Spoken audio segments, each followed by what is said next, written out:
Sorry about that. I had to pay a little attention to my bird. He got himself really high up on his cage and couldn't find his way down. So continuing reading. It is toward this universal mentality that humanity is evolving and has been evolving over history. Our holodynes, all minds, all human associations and systems evolve according to the stages of development, from individuals, personal relationships, families, and companies to countries, cultures, principles, and humanity as a whole. At each stage of the mind's development, from the immaturity to maturity, holodynes form and align themselves with other holodynes which have similar characteristics and use similar practices. These take on responsibilities and follow general principles. Through their fields of influence, which extend outside the mind, holodynes create your patterns of behaviors and shape your life circumstances. I've represented these 6 stages of the mind model in this figure. So that's still the mind, but it's divided into different pieces. The 6 stages of love. Take, for example, love. When you face love using the mind model as your frame, you can clearly see love's 6 stages of growth. Love can be physical, strictly physical. At stage 1, your love is purely an expression of physical pleasure and vitality. Love can also be the love of self. At stage 2, you love yourself, but you have not yet learned to love others. You value only what is best for you. Love can be the love of an intimate relationship. At stage 3, you love the other person and the living relationship as much as you love yourself. You are there for the other and allow the other to be there for you. Your love means commitment, loyalty, mutuality, bonded oneness. Love can be the love of the whole system. At stage 4, you love your country, congregation, or school, your social group, or business organization. The stage of love unfolds in an atmosphere of cooperation, open trust, and teamwork, when people really care for one another as a group and experience the sense of triumph that comes from accomplishing difficult tasks together. Right now, this is how sort of evil or sociopathic behaviors come in, is when they don't know how to love another, and they have a really warped sense of love for self. They have zero maturity within these stages, and it's influenced through their family and culture learned in school. Love can be the love of principles. Stage 5, when, for example, you get into love as a principle, you realize that I, myself, am love. That love manifests itself through me. A deep sense of integrity unfolds within you. You become love. And finally, love can be universal love. At stage 6, you understand that everyone, everywhere is manifesting universal love. You become at one with all humanity, all life. You extend your love throughout the universe. That's one of my biggest challenges, is I'm more of a global thinker. So I feel the pain of anybody that's suffering. So when I have an experience like I've had, the reason why it affects me so profoundly is I always associate it to, okay, if this is happening to me, now I understand the pain of others that are in a worse shape than me. When I see poverty, when I see third world countries, I relate my experience to their experience. That is the problem that we're dealing with, trying to understand solutions, is you're only understanding your own solution and you're not understanding the whole solution. So it's like we all need to be global thinkers. What's an answer for you should be an answer for everybody. Now, when you come into life deprived of love, you grow up feeling deprived. You come to think of yourself as someone who always needs love, who can never get enough love. You will usually seek out someone who is nurturing to give you the love you need, but who in fact needs love as much as you do. And you will play the game of needy and nurturer until one or both of you get tired of it Being deprived then at stage 1 becomes defining yourself as deprived.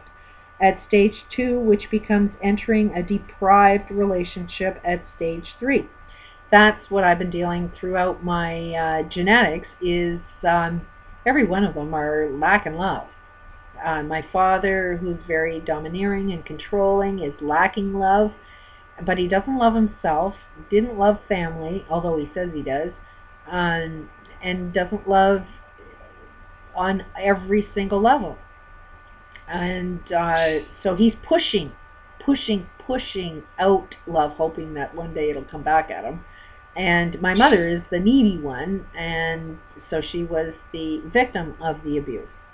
Now, in my experience, I've been sending out love, kind of love myself, kind of wondering why you ain't loving me back. And it's because I carry that genetic gene where it's like, okay, I need global love right now.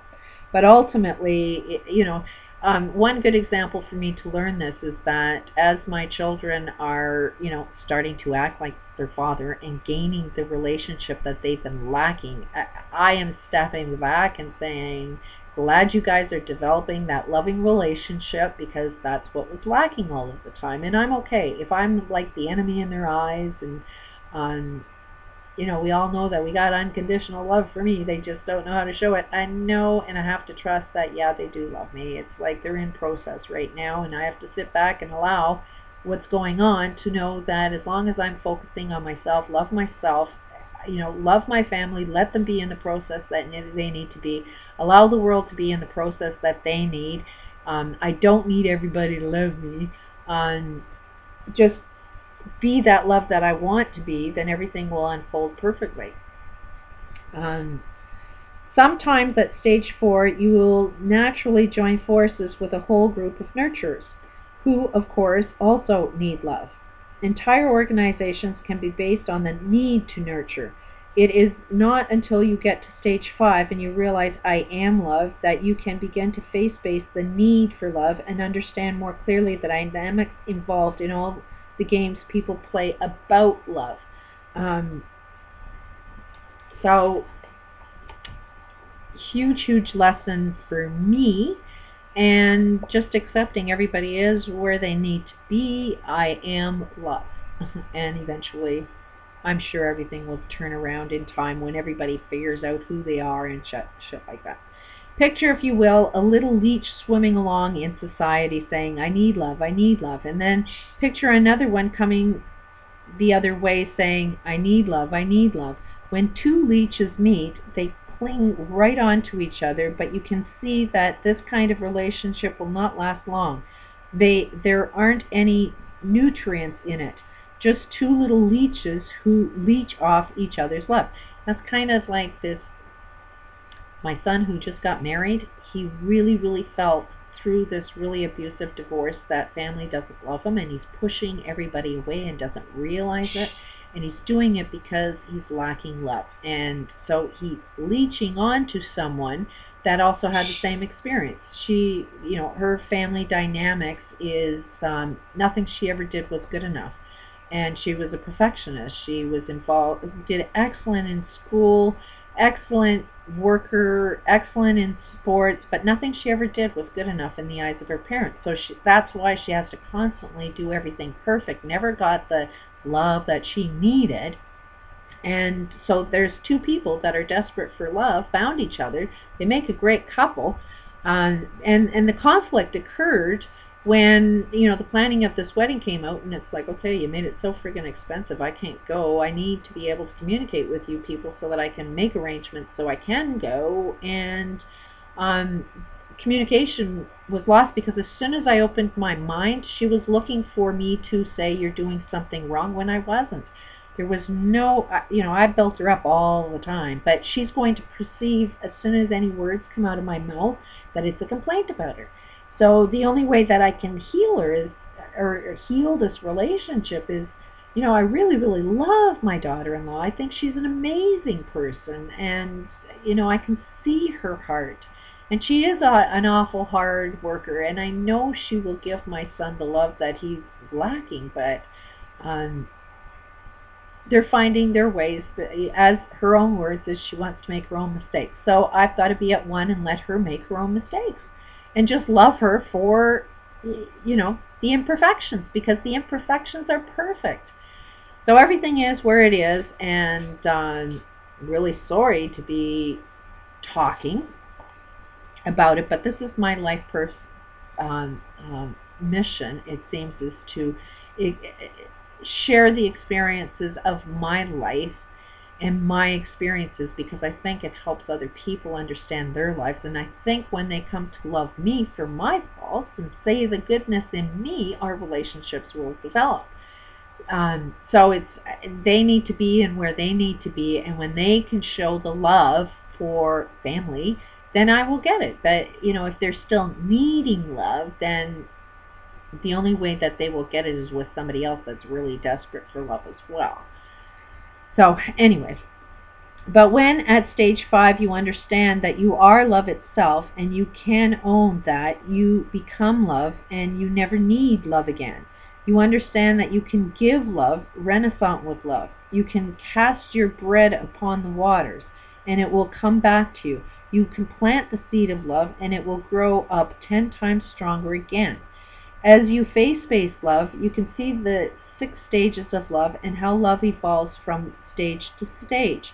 You can see how physical love becomes self-love, which becomes love of another, which becomes love of systems, then love of principle, and finally universal love. Using the mind model, you can identify the patterns of love you practice in your life, with your friends, with your family, and with yourself. You can have a greater degree of freedom in choosing which patterns of love you would like to focus on, and what to do about blocks to the fullest expression of your love. The 6 stages of trust. You can explore any subject in terms of these stages. Take trust up through the 6 stages, for example, and begin to explore the patterns of trust you have developed at each stage. How do you trust in physical things, in yourself? How do you trust in relationships?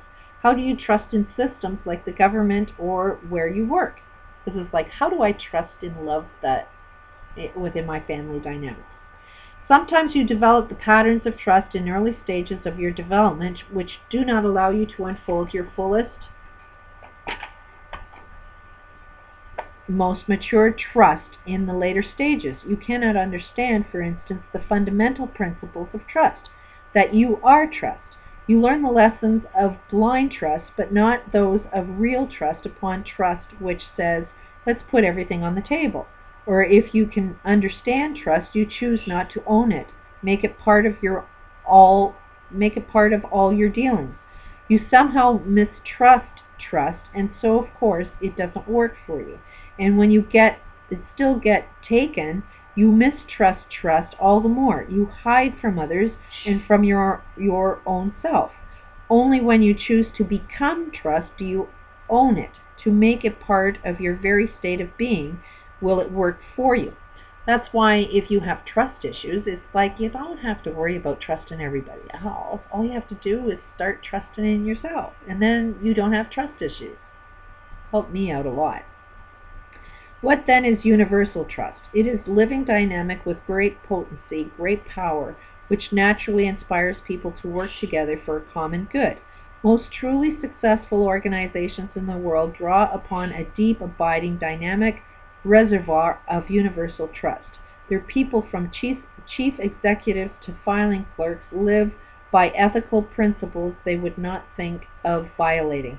They can count on one another. They work as a team. Most cases when, like our corporate world right now, everything that we're dealing with right now, you're brainwashed into believing don't trust yourself. And as long as you don't trust yourself, then your corporate CEOs, everybody else are saying, trust me. Don't trust yourself, trust me. In your war experiences, the soldier's not supposed to trust themselves. They got to trust the guy that's telling you to pick up the gun and shoot the guy. So the more you learn to trust in yourself, your inner voice, then you don't have to worry about trusting other people. But notice that the outcome of the group is actually creating what it is that you truly want. Do you really want peace? Or, like, are you fighting in a war to create peace? How's that working for you? Trust. It ain't working. Peace out.